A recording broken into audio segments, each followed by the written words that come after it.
So that's one reason why I don't, just start naming a bunch of companies like that all the time. Occasionally, I've done it. I'll do it sometimes. Don't like to do it a lot, especially when there's a lot of eyes on a particular, post or reel or whatever, because it can create headaches. And you just don't know everybody. Coaching students, that's different. If you're in my 12-week coaching program, completely different because I'm coaching you on the right ways to reach out, the right ways to prepare your music. So I know when you reach out, you've been through the training and you know the right things to do. So that's one reason. Second reason is, and this ties into the other comment you made, Tony. If I give you a company name, right? A company A, publisher A, give you this company's name. Link up with the company, boom. Say you get placements with the company. This is what can happen.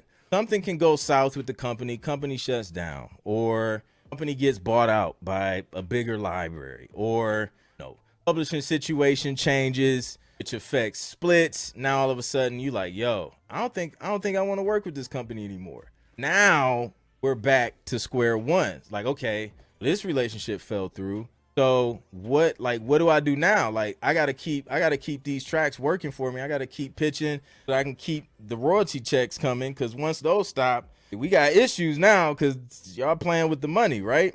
So if I just give you some company names and then you don't know how to find more companies, it's not serving you at the highest level. I want to serve every producer I coach, I teach, I share content with. I want to coach y'all at the highest level. So it's like, yo, even if you have these company names, which come to shove, you know how to go out there and find your own companies. Reason number two. Reason number three is that just because one producer or composer has seen success with one particular publisher, library, that I use these terms interchangeably, they're the same thing in sync. Just because one producer seeing success with one library doesn't automatically, and I'm sure you know this, it doesn't automatically mean another producer will see success. Which is another reason why you'll never see me post, best libraries to pitch your music to, because it doesn't exist. Reason why it doesn't exist is because different libraries that represent different styles of music, right? So if you specialize in certain style of music, there may be a library who they specialize in certain styles of music. Smash Coast Music specializes in urban music. So, a lot of hip hop R&B stuff is going to come out of that library, whereas may have some other libraries that specialize in like country pop, you know what I mean? So that may not necessarily be the best fit for you. You're probably ready to start trying to get TV placements, but you just don't know the next step to take. So I want you to download my free Sync Producer Quick Start Guide, which is going to help you do that. It's going to give you the steps and it's going to give you resources to get you started on this journey. So just go to clintproductions.com/free guide or click the link in the description and download that free Sync Producer Quick Start Guide. Then on top of that, every company has like different ways of doing things and different deliverables and requirements. You may not like the way company A does things, but you may like how company B does things. So you find, hey, company B is a better fit than company A, even though I recommended company A because I thought they were a good fit for me. So it's like, doesn't really get you the results long term that you really want to see. And those are like the top three reasons why I usually don't, just go out there and just start sharing pitch to this company. Because number one, I don't know everyone who's commenting and posting and watching the content. I don't know your music personally. It takes time to listen to that.